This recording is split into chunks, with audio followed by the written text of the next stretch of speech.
All right. Well, it looks like we have an amazing group here today and a really, really great conversation to be had. So, hi everyone. I'm Molly Heffernan, Director of Marketing for the Tory Burch Foundation, and welcome to our Small Business Webinar Series. I want to start with just a really big thank you to our sponsor, Campaign Monitor. They are a global technology company that specializes in email marketing, and they've helped make today's series possible. So thank you, Campaign Monitor.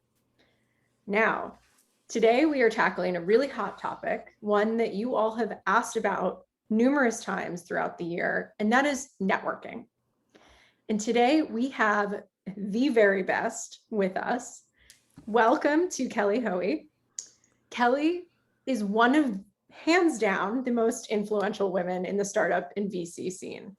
She is the author of Build Your Dream Network, which I have read. It is a fantastic guide to cutting through the noise and building those real relationships. She's also the creator and host of the Build Your Dream Network podcast, a great listen for everyone. And Kelly, I must call you out. You're incredibly generous with your time as well.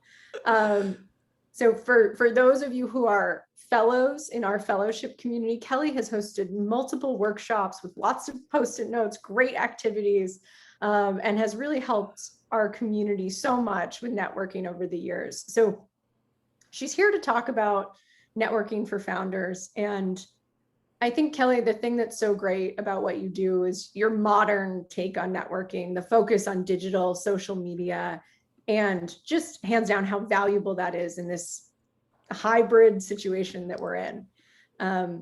So all that to say, folks, I know you don't want to hear more from me. So during today's session, put all your fun energy in the chat, use the Q&A box to ask your questions of Kelly. I'll be facilitating Q&A later in the session, and we're going to do our best to just answer as many questions as we can. So with that, enough of me and over to you, Kelly.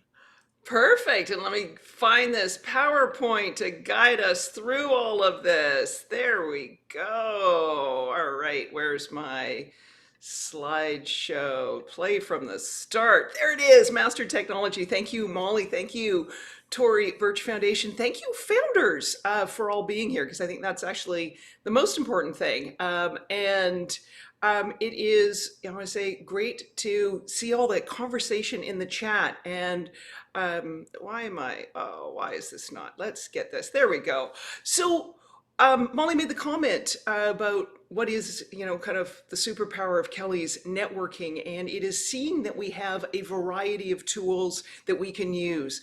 One of the things I want you to do, if you haven't already, as Molly said right at the beginning, go in the chat, say who you are, where you are, what your business is. It was so great. Everything was so fast and furious, but I saw someone creating mahogany boats. Like, that's amazing. So tell people what you're doing and where you are. I saw a lot of people saying Wisconsin, Michigan.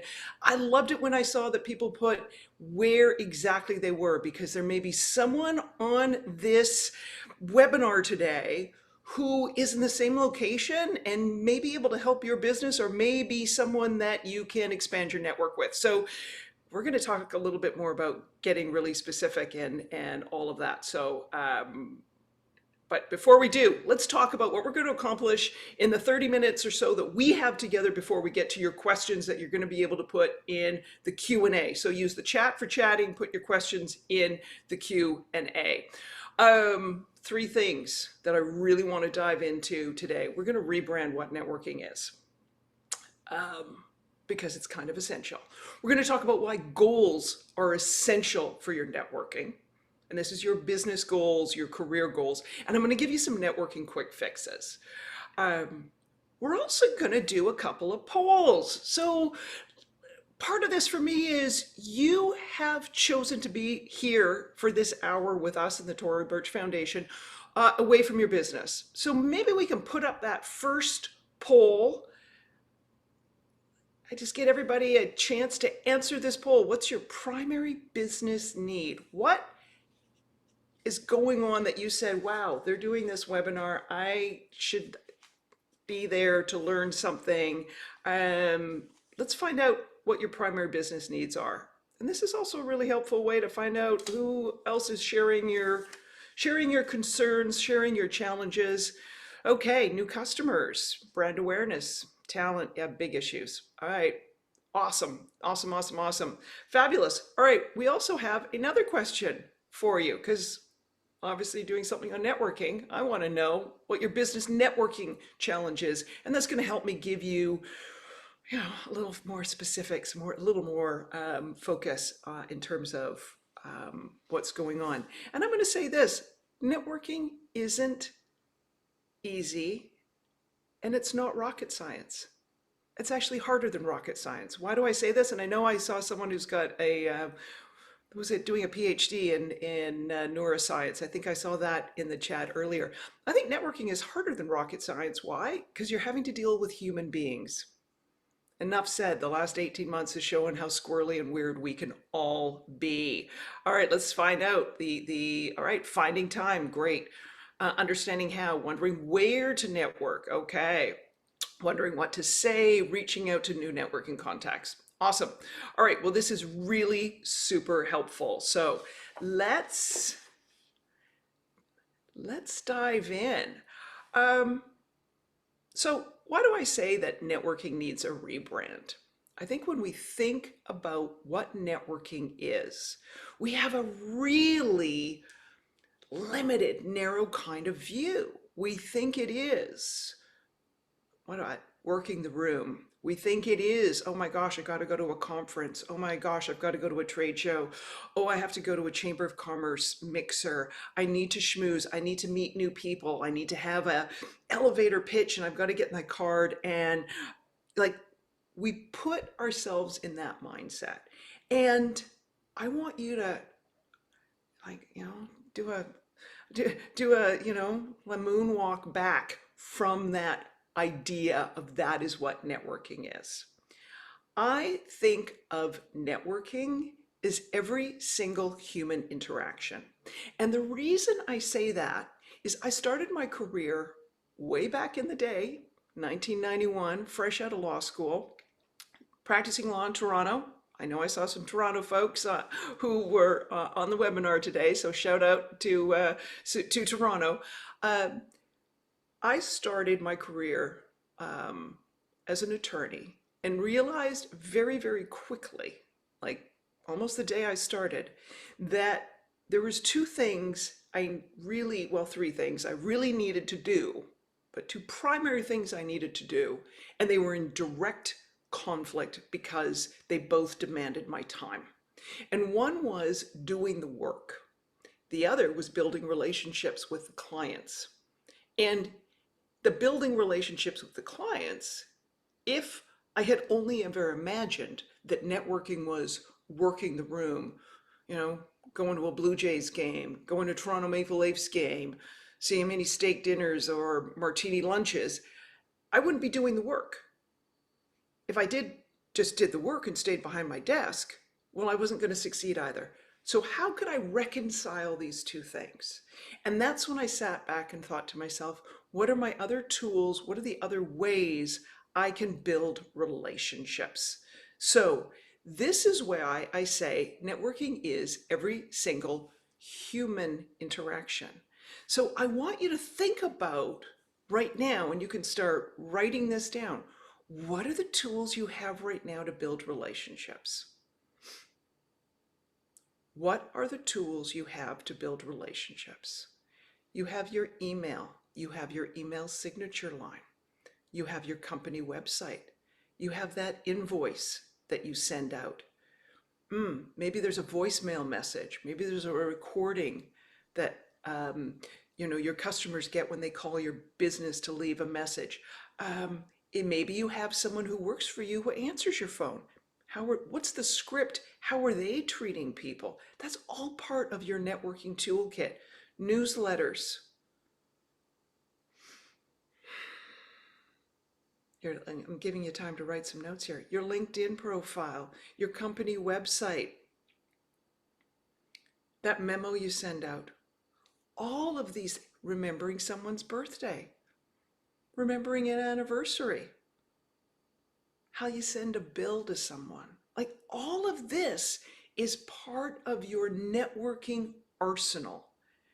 And as I said, it was a lesson I learned early in my career because of this direct conflict between two essential pillars to be successful in that first career I had chosen. So you have, and this is, this is a position on networking I have been advocating for some time. This is something you have had and the ability to do well before the events of 2020 knocked us off our usual routine.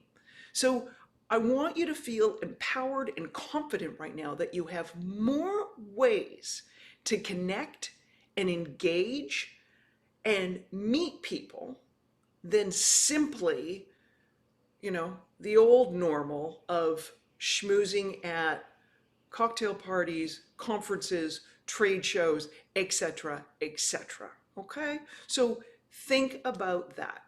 And I'll get to more in terms of the social media and this comment of Elena Rossini's here that appears, with networking is. Let's go to this sort of that, first off, hopefully that makes sense to everybody. Rethink. Ditch that old networking mindset. So that was the first thing I said we were going to do today.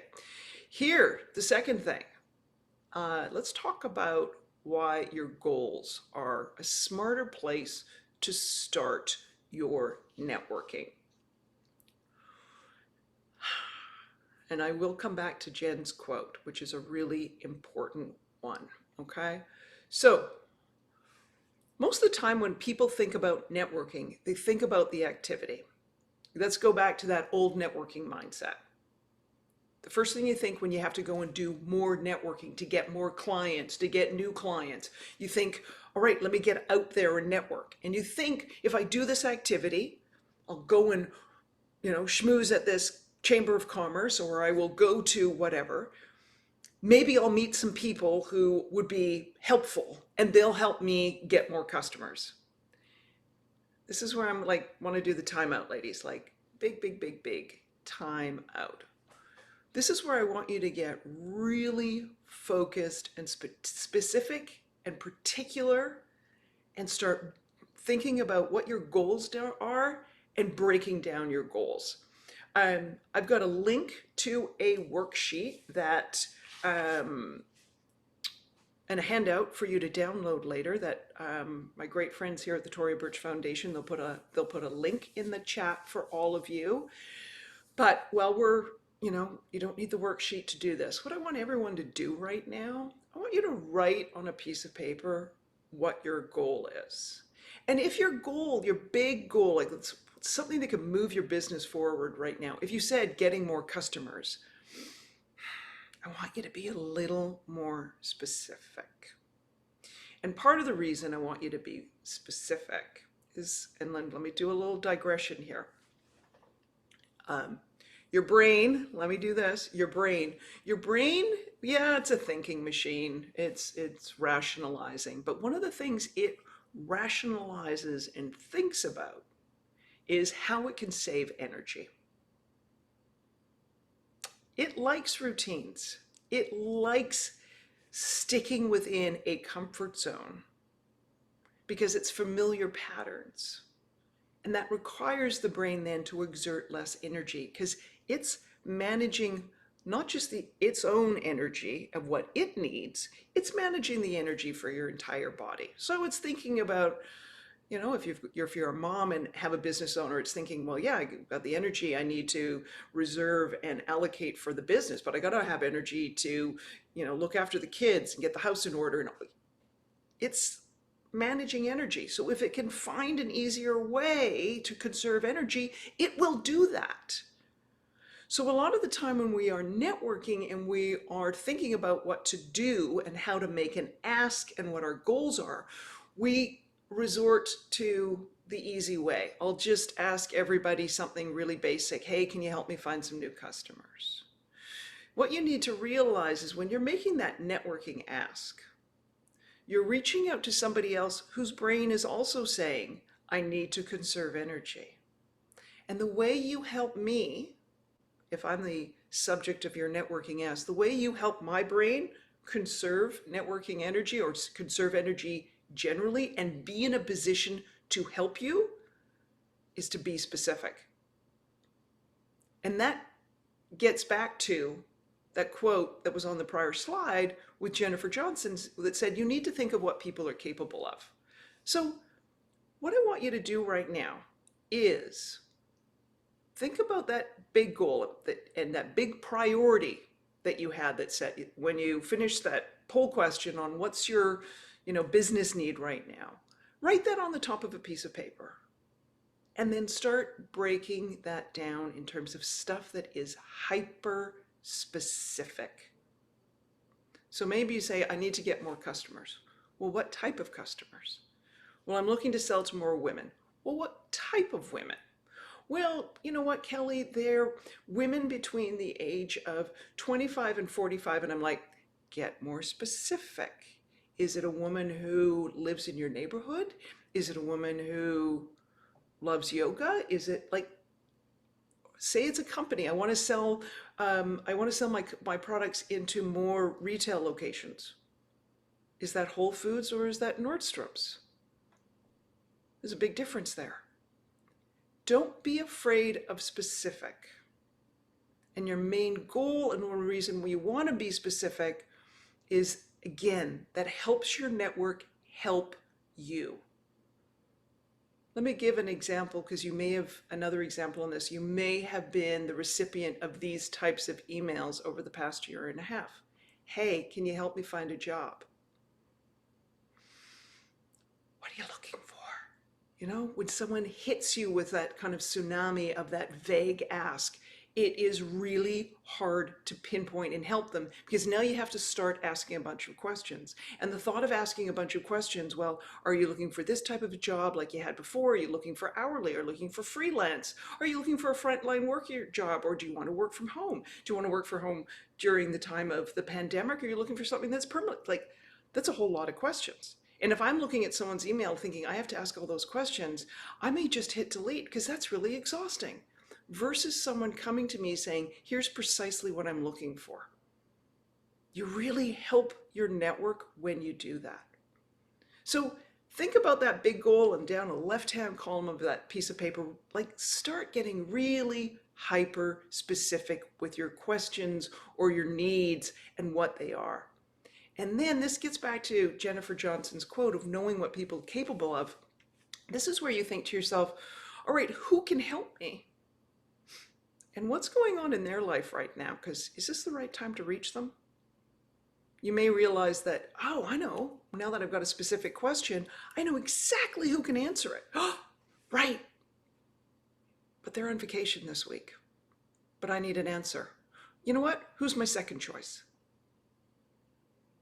It's not only what you ask for and who you ask. It's about thinking about them and their needs. And the most generous thing you can do, because networking, regardless of the digital era, is always based on generosity. The most generous thing you can do is meet someone where they are and understanding what is going on in their life and understanding that their communication and interaction preferences may not align with yours. So some of us right now, even though we've had a universal experience with the COVID pandemic, we've individually, had our personal reactions and been affected by it. So you can't assume that, just because you're ready to, sit in a coffee shop and see someone across a table that somebody else is. Or you can't assume that they're going to want to go for a socially distanced walk. Or you can't assume that maybe they don't want to go for that. But you can pretty much guarantee that people will be able to answer a question. So this is where I'm like, get hyper specific. Think about who you've got, who might be the best person to answer that question. And before you ask, don't make assumptions on how and where you want the question to be answered. I'm hoping that makes sense. So this networking equation of how you go about it, I want you to flip it. I want you to think about not the tactic comes last after you've really defined the questions or the needs or the introductions you're looking for, getting hyper specific on that, and then getting very focused on who can help you. When you reach out to ask, you ask your specific question and seek an answer in a way that works for the other person. I promise you this equation works really well. All right. And there's probably going to be some questions. If you've got questions, put them in the Q&A and we can come back to this. And as I said, my great friends with the Tory Burch Foundation, we're going to put the worksheet link in the chat so that you can download this. All right, let's talk about some networking quick fixes. And I did promise I would also go back to Elena Rossini and that Twitter quote pulled from Build Your Dream Network. Let's talk some quick fixes. First off, and you're probably thinking this in relation to that networking equation of goal, network, tactic. You're probably thinking to yourself, but Kelly, there's some people I don't know. Please remember this. This is your first networking quick fix. Please remember that your network has networks. Your network has networks. That is the most important thing to remember. One of the things that I would say the digital world has revealed to us is who is behind the people we already know. The people who are going to be most likely to help you get new customers, find talent, are the people who you already know. As business owners, the networks have networks. That's everyone who works with you. Oh, we talk a lot about business transparency and why it's really helpful to share with your employees, and whether they're freelancers, whether they're, W-2 employees or not, like whatever the case is, or W-9 employees, like it doesn't matter. They should know what's going on and what are the things you're seeking to do, because guess what? Their networks may have the answer for you. So your networks have networks. One of the things I did when I was looking to write my book, Build Your Dream Network, I really thought about, all right, at an initial stage, I need to find a literary agent. Who do I know may have a direct connection to a literary agent? But I also thought about who in my network may have and run around in the circles of people that may include literary agents. So it was people who had directly worked with a literary agent because they published a book. And then the second group of people I thought about was thinking, who in my network has got a certain kind of je ne sais quoi that they may be networking with literary agents, and they may have some names or recommendations for me. So remember, first networking quick fix is to remember your network has networks, and don't assume just because someone's an intern or a freelancer or a service provider, your neighbor, a mom at, your kid's play school, that they don't have a whole community that could be brought to bear to help your business. And we help people we know and like, okay? Second networking quick fix for all of you. I want you to keep on a weekly basis, like a to-do list. I want you to keep like a networking goal or something you need. I want you to keep it handy. If someone asks, hey, what's going on? How can I help you? You've got something specific. Even if you're thinking, oh, Kelly, how are they going to help me with that? You don't know. And it kind of goes back to the first networking quick fix.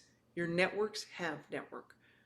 Right? Your networks have networks. So think about always having that goal handy. And another thing to do is, and you may have met through webinars like this one, right, as part of the Tory Burch Foundation's offering, or through other webinars, you may have been meeting some like minds. Maybe you're part of a mastermind group. Maybe there's some other community or business organizations you're part of. Maybe there are some like-minded women that you have, or business owners that you have interacted with. A really good thing to do, find 5 or 6 of these people, get on an email on a regular basis. It could be weekly, it could be bi-weekly, and say, how can I help you this week? Who needs help this week? I've got a community of women, and that's the question I ask every Monday morning. What are you working on this week and how can we help you? And I don't care if it's really big or really small. Do you need a recent podcast interview to, get some social media love and spread the word on it? Are you looking for someone to look over your new marketing materials? Are you trying to pick between two logos and you want somebody else to kind of give you their opinion? Who knows? But maybe there's some like-minded people that you could do that. But every week have a goal handy. So if someone says, what's going on? You could say, you know what? I'm really looking for, a new PR intern. The one we had over the summer or the last 6 months was terrific. She's going on to do this. It would be really great to get a new intern. Who knows? They may know someone. So all of that. Here's your third networking quick fix. Go into an incognito mode in your, web browser. Hey, we all are kind of beholden to Google, so if Google's a good one to go into incognito mode, and Google yourself, what shows up, or Google your business. You want your networking to align with how you're positioning yourself. Why? Because really big, powerful part of networking is how your network talks about you. And if someone is saying, wow, you really got to work with so-and-so, she's so terrific, she's so this, she's so put together, and then someone goes and looks at your LinkedIn and your website and they just see a hodgepodge mess, it may not align with the reputation, that word of mouth, which is so critical for all business owners and entrepreneurs. You're like, oh, this really doesn't. I wonder if this person's really telling the truth. Like, this doesn't align with what they're saying about them, but maybe I should trust them, but I don't know this. So go and Google yourself and make sure that that is all aligned, right? So there's your third networking quick fix. All right, so we got your networks have networks. We got to keep your goal handy. You got positioning. Fourth, networking quick fix for all of you, which is one of my master pet peeves. If you could fix one thing with your networking, fix it. Fix this. Follow up. Because I think the failure to follow up is the number one networking mistake. And by following up, I don't mean, hey, thanks for the meeting. That's common courtesy. That's just human decency. And well, granted, it is in short supply. The follow-up I'm talking about is, what do you do after that? And there's not a one size fits all. Anyone who's here in the fashion business knows, one size usually fits none. You need to think about the conversation, the dialogue, that other person, what was something that was going on, and tailor the follow-up to them. Let me give you an example that a student who attended a program I did for graduate students. She had applied for a job, and it was an internship she had applied for, and she had really written a very detailed and customized cover letter as I had recommended, and really tailored it to the particular internship. And unfortunately, she got a note that said, "I'm sorry, you're not going to get the internship." And so after she'd had that kind of, as she said, the pity party, I didn't get the internship, she thought, you know what, I'm gonna reach out to the founder of the organization where she applied for an internship and say, if possible, could you give me some feedback on why it was that, if there's things I could do differently and could improve my chances in the future to get hired for internships from an organization like yours. A few days later, she got a response from the director who sort of said, actually, I went back and I found your application and your cover letter, and there's nothing I can tell you to change. It's fabulous. My problem as the executive director of this organization is I just got so many applicants. But keep me posted on what you're doing and maybe something will come up. You never know. So this young woman said, Keck, what do I do? I said, well, this is where you sort of like let her know other things you're doing, let her know other things that you're studying. What else did what else did you kind of see about this organization where, put a Google alert on them. And if you see that they've received an award or they appear in the news, you have like little touch points and excuses to reach out to the executive director. So she did this. And 4 months later, the executive director responded. So the student had just said things like, hey, congratulations, I saw, you run this award, or just wanted to let if I was going to send you a new cover letter, I would add these things in, that I've just done this project and this sort of thing. She didn't get any response over this 4-month period from the executive director, but the executive director got back to her 4 months later and said, thank you for staying in touch. By the way, we now have an internship. One of the people quit. Would you be interested? It's for this time period. It was supposed to be like a month or two. Okay, it's been over a year and she's still their intern. That's the power of a follow-up. And the number of people who don't follow up is massive, because the number of people who don't even do the thank you is incredibly huge too. You can make your life magnify the power of your networking by following up. Because by following up, you're creating opportunity. By following up, you're creating a stronger bond. And you may be switching someone who was, the difference between someone who was happy to receive your pitch and, hey, yeah, I'll let you know, you may actually turn them into a raving fan because of the way you have followed up and stayed in touch, and, kind of been there in their inbox when they need it. All right, this next networking quick fix, I said I would get back to Elena Rossini's comment on the slide, which said that she gets 80% of her business from Twitter.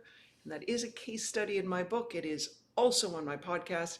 Here's the deal. I want you to treat the digital world, little screen, I want you to treat it no differently. It is not secondary. It is not inadequate. It is not, oh, gee, when we get back to normal, we won't have to know. This is real. This is a real way to build connections. So I love how at the very beginning, Molly, the Tory Burch Foundation, asked you to get into the chat and say who you are, where you are, what you're doing. If we were all together in a physical space, in a physical sense, we were all in the same room, what would we do? If we were milling outside a conference center, we might be talking to people saying, hi, who are you? I'm Kelly Hoey, author of, book Build Your Dream Network. Where'd you come in from today, Kelly? Oh, I'm traveled in from New York City. What about you? You see what I mean?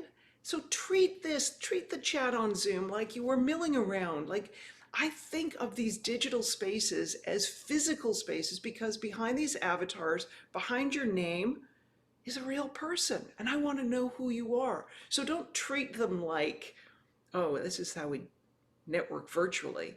It's like one of those things for me when someone jumps into the chat, and if someone has done this, I'm sorry if you're embarrassed, but I have to say it, and I haven't looked at chat to see if someone has done it. I mean, I've been at events where people, the first thing they put into chat is, hey, connect with me on LinkedIn, and they put a URL. Would you say that to someone's face if you were talking to them at a conference? I don't think so. So don't do it here. This is where you start the dialogue, okay? So Twitter is a great cocktail party. Facebook is friends and family. LinkedIn is the office. How can you have water cooler conversations? How can you create and use digital tools in the same way that you build relationships over time when we're physically next to each other?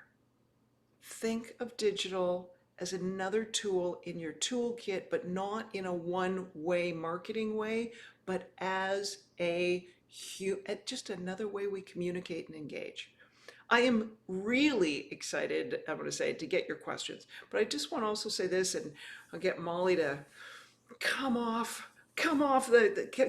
being away, get back on camera.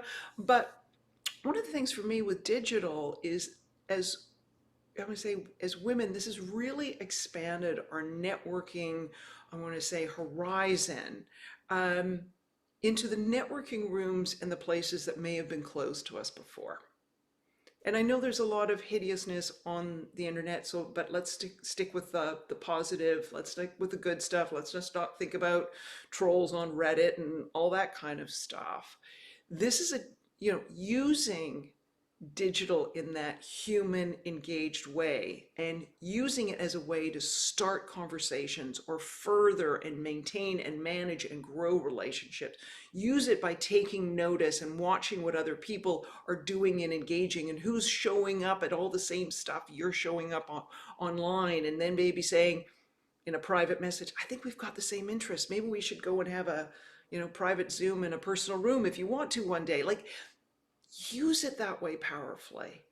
Share ideas and engage in ideas, and you will grow and expand your network. And that's really powerful for us. And I've been talking about this for some time, the power of that. And that is above and beyond this time period right now where we're having to rely almost solely on digital. Leverage it going forward, because it just, it takes, I would say, it takes your network from being hyper local to hyper global. So there we go. And I think at this point we get to have questions. And this is this, when you ask someone like, and say, is there anything else you'd like to tell me, when I was doing my interviews for Build Your Dream Network, and I asked Devin, who is a phenomenal entrepreneur, she started Blow Dry Bars. She started that category in that business. I said, is there anything else you should think we should know on networking? And this is what she came back with. Well, that is spot on. Exactly. If you're, I'm gonna say, if you're thinking the smartest person, or you truly are. And I'm like, well, thank you, Devin. Anyway, I'll stop sharing my screen. What have we got for questions? We have so many great questions, and I wanted to start with a one that touched on something you were mentioning earlier. You were, rattling off some great ideas: email signatures, your bios on your Twitters, your Instagram. And Elizabeth jumped in the chat and asked, well, how does an email signature actually work as a networking tool? So can you just dig into functionally, like if I'm going to do my email signature, how do I maximize that? Well, let's think about it. You can signal in your email signature line who you are. Maybe you're someone who you put an inspirational quote, and then someone's like, wow, this person and I share the same values. You put your contact information. I can't tell you the number of times someone's email signature line and the links don't work, or they don't have a phone number. But maybe you don't want people to call you. Maybe you just want them to email you, right? But or people that you maybe you don't have your website on there. And someone's like, what? Someone's now supposed to go and Google you and see if they can find your website for your business. That's where it's part of a networking tool. Maybe you've got a sale going on right now. You can put that in your email signature line. Maybe you've got an upcoming speaking gig. Maybe you've got a book to sell. Maybe there's a new piece of media or PR on your book. Or maybe you put in there, and this is sort of maybe this is below your signature line or above your signature line. Maybe you're a night owl and you send emails at odd hours. And maybe you put a little note to people that says, hey, please don't feel compelled to respond. I get my best work done, or this is, I only check my email between this hour, and this is when I answer. So you get back to, like, you can convey something about yourself, and someone can then start to create that composite picture of who you are and how they can engage with you. Yeah. Those human elements go such a long way.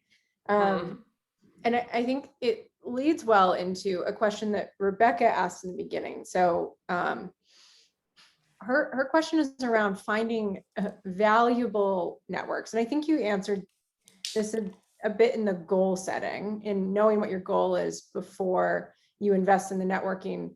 But she loves meeting people. It's super fun, but ROI is low. Right. Listen, every network is valuable. I think a lot of the times, and it's part of that old networking mindset I'd love people to ditch, that we sort of think that someone has to have a particular title, Oh, hey, let me use an example. I'm networking with the Tory Burch Foundation. And Tori is amazing, but she's not the only valuable person within the organization. And you can get a lot of value, and you can get a lot of information, and you can get a lot of leads and introductions and information by Mhm. networking with everybody in the Tory Burch Foundation. Rather than just saying, oh, you know what, if I don't, I'm not going to talk to them unless it's Tory. Well, that's kind of shooting yourself in the foot. So every network is valuable, and everyone, regardless of their title, is valuable. Mhm. What you should be thinking about is, what are your goals and your values? And that's who you want to engage with. You want to engage with people who are aligned with you in terms of a value system, because then they are going to respond to you in the right way. Mhm. And then they're going to be helpful. So there's my bit. There's my soapbox on that one. I appreciate your soapbox, and your example is so great, because something Tori gives as advice all the time, and reminds us all of, is that, like, she did not start this company on her own. It was with so many other people who do things better than her. And so think about all you can learn from the teams that the founders, like everyone on this call, surround themselves with. It's just so important to not only look at the one flashy name. Right, Uh, exactly, yeah. exactly. And if you wait for the one flashy name, you might be waiting, who knows, right? For the Whereas link you that comes. whereas you could have gotten the answer, or made, five, six, seven, eight other introductions and things, rather than waiting for that one. Or by networking with those other people, they give you the intel that helps you make the connection to, you know, the ultimate person. So, I mean, and just one more point on this. This is often the case, because I know we have entrepreneurs, often the case with entrepreneurs who are looking for venture capital funding. They're always trying to connect with, like, the honcho big VC, like the big name, right? And they're ignoring all the underlings who work for that venture capitalist. Guess what? The reason the venture capitalist has all those underlings is they don't have time. And so they're trusting their underlings to give them recommendations. Yeah. If you've ignored, flipped off, haven't built a relationship with the underlings, good luck with the honcho ever learning about you.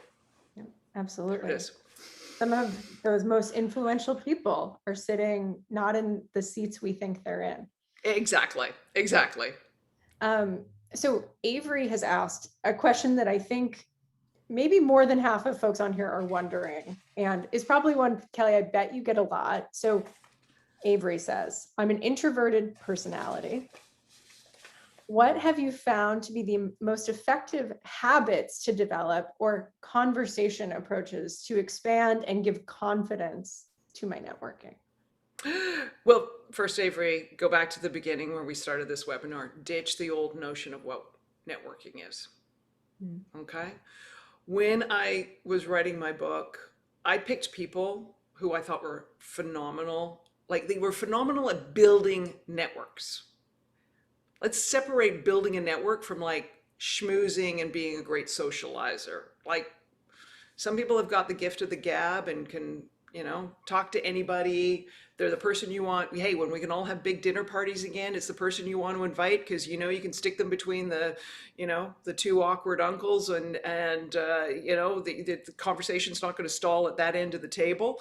Um, Separate those two things out. But when I was writing my book and had decided on who I was going to do interviews with, I never thought about personality types. And Mm. most of the people I interviewed in my book, when I say most, I mean like 70%, are introverts. I think introverts are more considerate and deliberate and focused. And that, to me, is networking generosity in a time when we are super stretched with our time and our attention. So, Avery, this is where this kind of, like, the goal, the person, and how you ask, put that process to use, because it's probably what you're already doing. And you're thinking about, right, I'm going to take someone's time. They're probably really busy. How can you ask someone, you know, that question you need answered? How can you ask it in a way that they give you an answer? How you then follow up?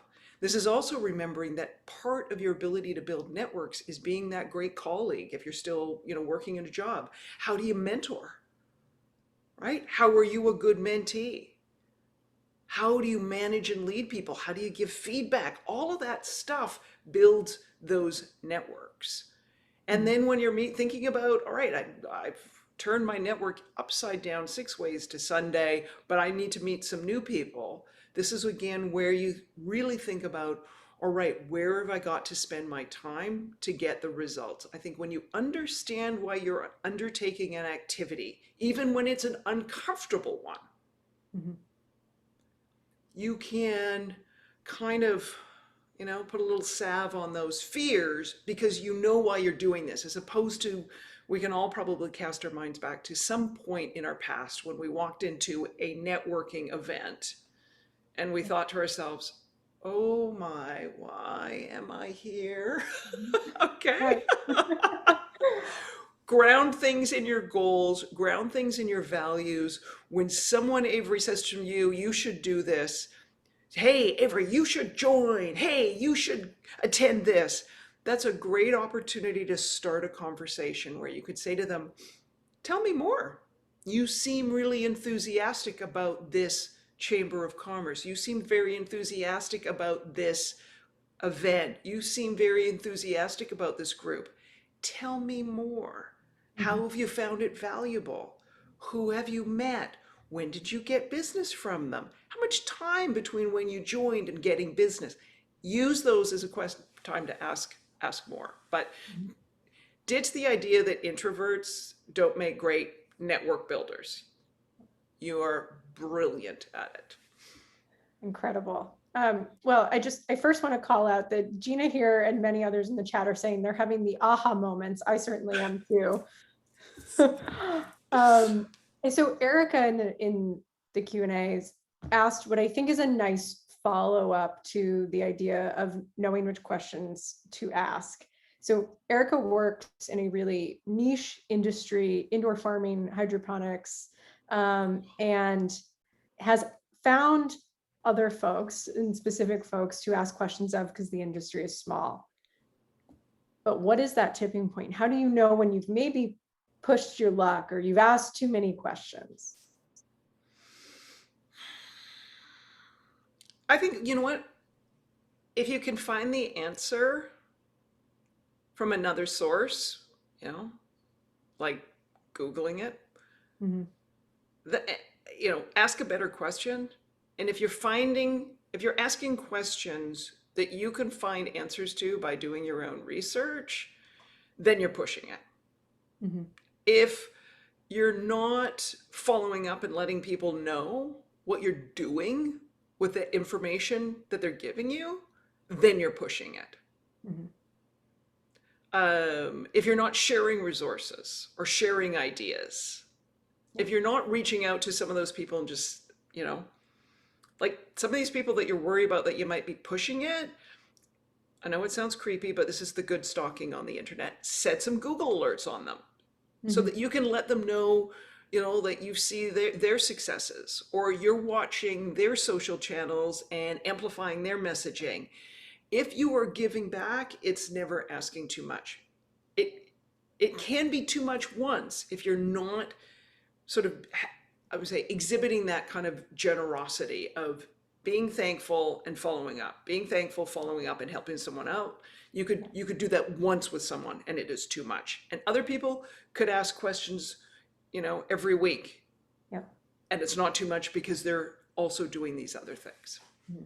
I think that's a great way to distinguish it. And I know a lot of folks on here asked before we signed on, because a huge piece of your network as a small business owner is the network you have with your customer. Mm-hmm. So how can the founders here and their teams focus on maintaining a network with their customers that have been there from the beginning, the original folks, while also looking at your new customers? How do you balance those kinds of networks and not sort of feeling like the people who were from the beginning fall by the wayside? Well, because some of those people who've been there from the beginning are your biggest, champions and probably, sources of Mhm. referral, Yeah. right? And they be the ones who are recommending you to other people. This is where ensuring that every piece, here's the way I think of it, and I think of it back, let's go back to when I was a lawyer. And there was one firm I was at that they felt, at this major law firm in Toronto, that everybody at the firm, Mhm. everybody at the firm, it was their job to look after the clients.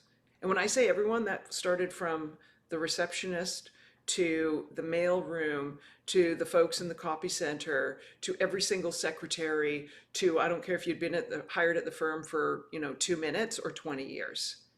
And Mhm. it's everybody's job. So I think with your business, you need to make sure that everybody understands that managing and maintaining clients, because I could give you like, oh, here, just do this with your existing clients. I don't know, getting the wrong invoice Mhm. because your folks in your accounting are like, yeah, whatever, just get the invoices out and tell them to pay. That it doesn't matter what else you're trying to do to keep those customers happy and how much they love your product. One little thing like that Mhm. can send them off. Yeah. So generate, and I'm kind of laughing on this. It's a cosmetic company, a New Zealand cosmetic company I was doing some work with in terms of helping them build networks into the US market.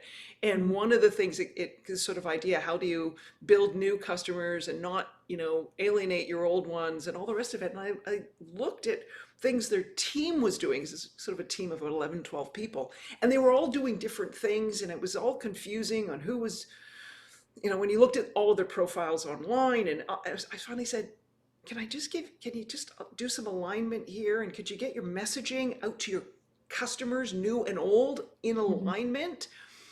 And maybe you could, well, they used it as an exercise, like a team building exercise. And they all Mhm. talked and strategized and brainstormed on it. It ended up, as they said to me, Kelly, we've done away days and offsites with our team, an exercise in talking about how we are all communicating with our existing and new customers, how we're holding ourselves out, what's on our email signature line, what's on this. Actually doing this generated ideas from all sorts of people with on the team, and it was a better team building exercise than going out for dinner or having an away day together. And now we're on the same page. So there's some other kind of suggestions in terms of a framework or structure to think about how you can keep existing customers happy, plus build Mhm. those new ones at the same time. Yeah. A great follow-up question just came into this. So you've made the mistake. You sent the wrong invoice, or in an email to someone in your network, you overstep. How do you course correct with people when you make a networking mistake? Just be honest about it. Mhm. Just own it. I think I mean, people, that's authentic. And um, when we're networking, it is all about, reputation and trust. Mhm. And that means authenticity. And so I think owning it, saying, oh God, right? This Mhm. was a stupid thing to do. And I think right now, I mean, one of the benefits we have right now, Molly, is I think a lot of people have a lot of capacity for, forgiveness, Mhm. because we are all so stretched so thin, and we all have so much going on. I mean, think about before 2020, if we were doing a webinar like this. And I know I'm at my friend's house and I've got an exceptionally nice background, but you know, if, I don't know, the cat jumped on my lap, Right. or some kid came screaming Yeah. through, we'd all be like, this is terrible, this looks so unprofessional. And now we're like, yeah, whatever, don't worry Yeah. about it. We- So The chat would be going, Kelly, we love cats. but now people like, so to be able to say, oh God, I promised I'd get you that deck on Tuesday. um I'm sorry that I'm just not going to be able to meet that deadline. Can you give me, an extra day? Or well, that's awkward. We sent you that invoice and you'd already paid it, so right. So Mhm. I think just owning it, oh, people can understand that. And this is where, kind of went back to an earlier slide, where you can only control your half of the networking equation. Mhm. How you, like, what you assemble, the bundle of communication that that you put back out to the other person. Yeah. Send the email, send the communication that you would want to receive if someone had messed up with you. If the other person decides they're going to be a first-class jerk, at least you know you weren't, you're not contributing to that. That's their problem. That's not yours. But I would think most people have a large capacity for forgiveness. So I know we have limited time, but I have a couple of questions I want to hit on. And Yeah. one is tied to what we were just talking about of people being maybe a world-class jerk. So we see a lot of ghosting these days. Mm-hmm. How do you measure, deal with that, know if follow-ups are too much, distracting? If you feel like you're being ghosted, do you walk away? What do you recommend for folks? So I had this situation happen back in, let me think, 2012. Yeah. And it ended up that the company was that I had a handshake deal with, who was going to partner with on an initiative that I had around women entrepreneurs. And they were like, yes, we're going to sponsor it. We can do this and that and the other thing. So I sent thanks for that great meeting. I'm looking to working with you. Let me know next steps. And then I didn't hear anything, and I sent the thank you. Then I sent the follow-up saying, hey, just let me know what the next steps are. And then didn't hear anything. And then for the next 4 months, I sent emails. And what I did was I was like, well, it would have made my life easier if this handshake deal had been formalized, but life goes on. So I sent this is what we're doing now, and this is what else we're doing. And 4.5 months later, the person got back to me. The company that she was working with or working for had gone through a reorganization. And she was just unprepared for it. It was, you can't judge how, if she might have been curled up under her desk, like incapable of like doing her job for 4.5 months, like but she then got back to me, and her first words, Molly, were, thank you for keeping me informed. So I go back to, send the communication or the email that you would want to send. And this is a particularly, this was back, as I said, this was back in 2012. Right now, someone could be dealing with family emergencies. They could be dealing with, oh, I thought my kids were going to go back to school, and oops, no, they're not. I'm homeschooling again, right? Light your hair on fire, all that kind of stuff. Or you could have a situation like I had probably back in 2000. I remember because I panicked. Oh man, I panicked. It was like 2010. The cat I had at the time, he really liked the warmth of the computer keyboard. Yeah.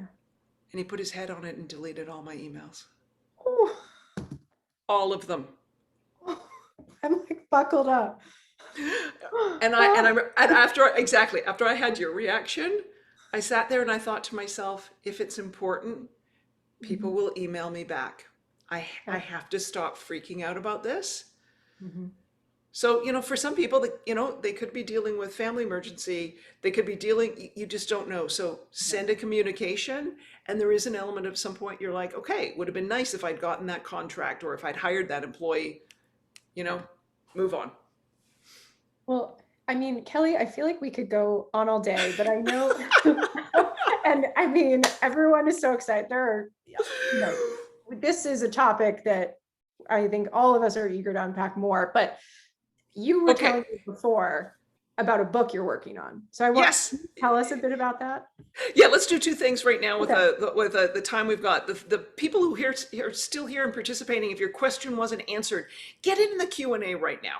Because Molly and I are going to reconvene, and whether it's in writing or some other fashion, I will ensure I answer every one of your networking questions. So if you have an unanswered question, get it in the Q&A now, okay? Before you log off, get that question in the Q&A, okay?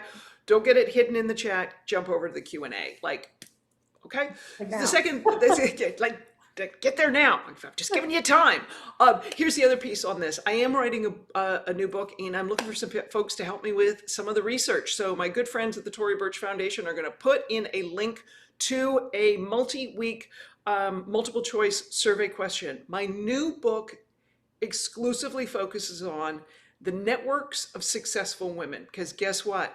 Successful women build and leverage their networks differently. They do not network like successful men.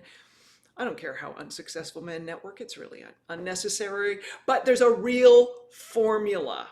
Yeah. And I kind of look like it like a recipe.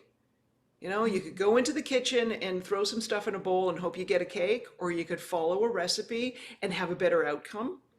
And so that's what the new book is really focusing on these success factors from looking at and different studies. I've been geeking out on social science research on how successful women build and leverage their networks. And guess what?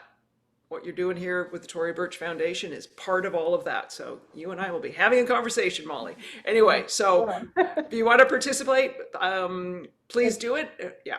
Yep, it's right there in the chat, folks. The paragraph from the team, Tory Burch Foundation, to all of you. Research shows that successful women have structurally different networks. And the link is at the bottom of that paragraph. Click it, bookmark it, help Kelly out. I think we are all better for the work that Kelly is doing. And Kelly, we're incredibly grateful that you have dropped, to quote some of our attendees, knowledge bombs today. And gems, and might be some of the other terms that have been used. Someone said that their notebook is full.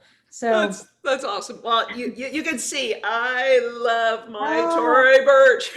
bracelet, bracelet, love it. Well, Kelly, thank